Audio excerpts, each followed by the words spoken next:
Good morning, Tabernacle family, and welcome to another segment of the Health Nuggets. I have again with me Dr. Jude Pear. I'm Dr. Lenward McCalla, and the title of our presentation today is The Food.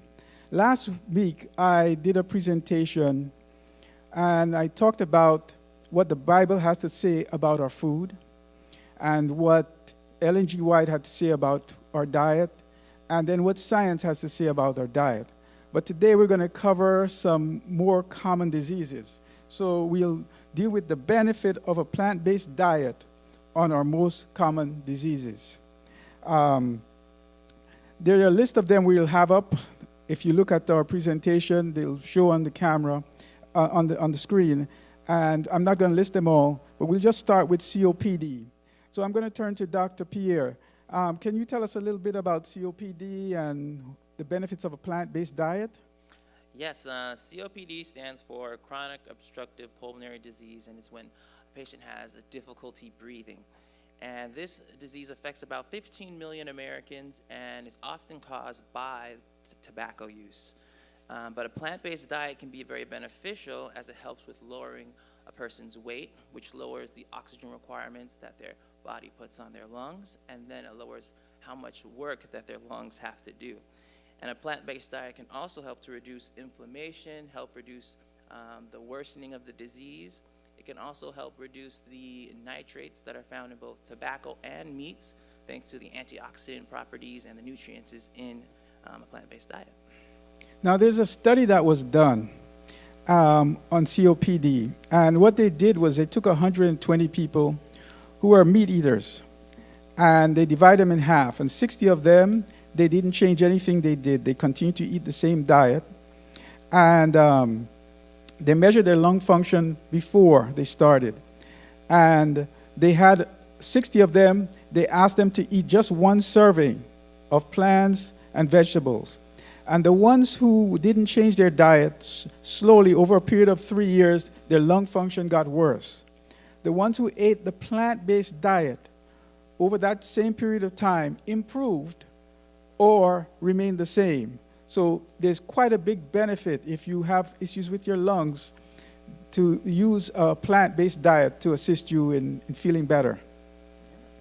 Also, for diabetes, plant-based diet can also be very beneficial because it can help to even prevent, stop, or even reverse the effects of diabetes.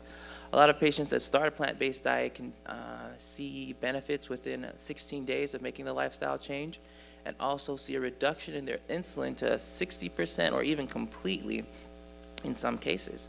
And those who eat meat on a regular basis are normally 73 times more likely to die from diabetes, and those who moderately eat meat are about 23 times more likely to die from diabetes. So I think less is best in this situation. Amazing. I had a patient some years ago. I've had several patients who've done this, but this particular patient sticks out in my mind. He was diagnosed with diabetes and hypertension, and he actually went home and changed his diet completely and went to a completely plant-based diet, cooking for himself. The rest of the family ate what they continued to eat. He never took his medicine. He went back to the doctor, and she said to him, "Wow, it's working really well. Continue what you're doing." So he never told her. He went for over a year and never told her that he never took any of the medicine. He just changed his diet. He lost weight. He was looking good, and he felt better than he ever felt. And he told me the story, and we had a good laugh at it because we realized the benefit of having this plant-based diet. Now let's talk about neurological diseases. Will it help that? Well, let's look at Alzheimer's. 4 million Americans are affected by Alzheimer's. And they found out that those who eat red or white meat are 2 to 3 times more likely to develop dementia compared to those on a plant-based diet. So we advise you to replace your dairy and your junk foods with beans, fruits, and grains to delay or reduce the effects of this disease. The next one is Parkinson's disease. Now, Parkinson's disease, there's a suggested link between dairy products and Parkinson's disease.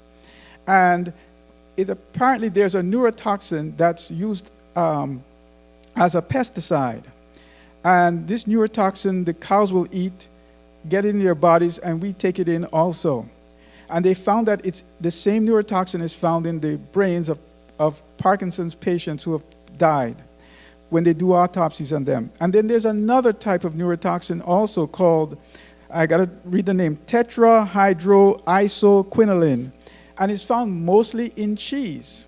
And this neurotoxin is also something that they've actually used to give to primates, to monkeys. And when they give it to monkeys, it induces Parkinson's disease. So if you or anyone in your family has Parkinson's disease, of course, don't stop taking your medicine. Do what your doctor tells you. But I think if you change your diet, it will actually help you to improve the outcome of the disease. Definitely, definitely. And in these times, respiratory infections are big on everybody's minds. So I know that a lot of people will find comfort in a study that was done where the patients received the pneumo vaccine, and both groups had similar diets, but the second group had added plants to their diets, and when they reassessed to see their immune response, they saw that those who added the plants to their diets had a greater immune response, so that they're better at fighting respiratory infections. Another interesting thing is septicemia, or blood infections, infections of the blood. And many people get septicemia from bladder infections or from infections of the bowels. We have DNA proof now that the majority of those infections are caused from E. coli that comes from chickens. And he said, wow, how is that possible? They did a DNA fingerprint. They mapped them and found that what happens, even if the person is preparing the food in the kitchen, whether it's a male or female, but it generally happens more often with females, that you get cross-contamination. And when I say happens more often, because they're more likely to get bladder infections. The cross-contamination, even if they don't eat it, and even if they cook it well, that cross-contamination gets into their intestines, gets into their system, gets into their bladder and causes a bladder infection, which can turn to septicemia. And septicemia is deadly. I have had family members who've passed the result of that. So if you can reduce your meat or eliminate it, go to a plant-based diet, you're better off, and it'll help you avoid developing septicemia. Now, the next thing is suicide. That's something that you say, well, how is that plant-based diet going to help suicide? Well, they found that if you eat a plant-based diet, you reduce by half the amount of depression, anxiety, and stress scores. When you go to a psychologist, they have scores that they determine how stressed you are and how much anxiety you have. Well, it reduces those scores just by giving up that meat diet and going to a plant-based diet. And what is causing this? They believe it's arachidonic acid. And I'll call it AA for short. It's a long chain, what they call omega-6 fatty acid. And it's found in chickens and it's found in eggs. And these long chain fatty acids create inflammation. So by eating or switching to a plant-based diet, you reduce the inflammation, reduce the amount of depression you may feel in your body. On that note about suicide, I know that the next few diseases have to do with blood pressures. And a lot of people are like, oh, high blood pressure, it doesn't really bother me. I'm fine, I just want to live my life. I don't care if I die. But you can feel kind of suicidal if you've suffered a stroke, because you feel like a hostage within your own body due to the damage that can cause in the eye, as you know, and also in the brain. So you're not able to have as much mobility and do simple things that you could do before. And if one increases the amount of vegetables and fruits that they intake, they can reduce their risk by 21%. But what's key is increasing your potassium. And most people think, okay, I have to eat more bananas. But actually, there's a higher concentration in your beans, greens, and dates. Wow. Another disease that's blood pressure related is your kidney disease. And kidney disease, it's where your blood vessels are affected by the animal proteins and fats and cholesterols, so that your kidneys have to then work harder to filter out your blood and remove different acidities. So a plant-based diet, a quality one, can improve your kidney function by just reducing that workload. And then hypertension itself is a big disease that affects about 78 million people. It's known as the silent killer. And those over 60, about half of them normally have about elevated blood pressures. So there was a study that was done, and it showed that it defied a concept that high blood pressure is related to one's age, because they looked at Kenyans who had a plant-based diet that consisted of whole grains, beans, vegetables, fruits, and dark leafy greens.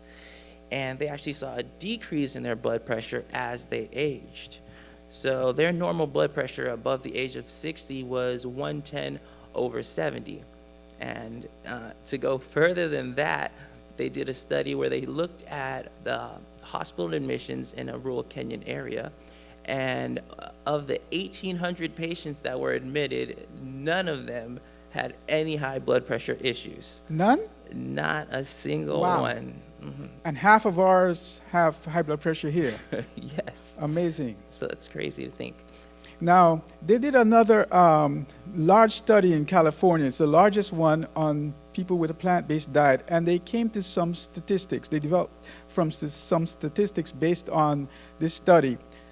The reduction in the risk of hypertension due to your change in your diet. So let's say you start off eating meat, and there's a certain amount of risk you have of getting hypertension. If you switch to a semi-vegetarian, which means you eat meat once or twice a week, you reduce your risk of developing hypertension by 23%.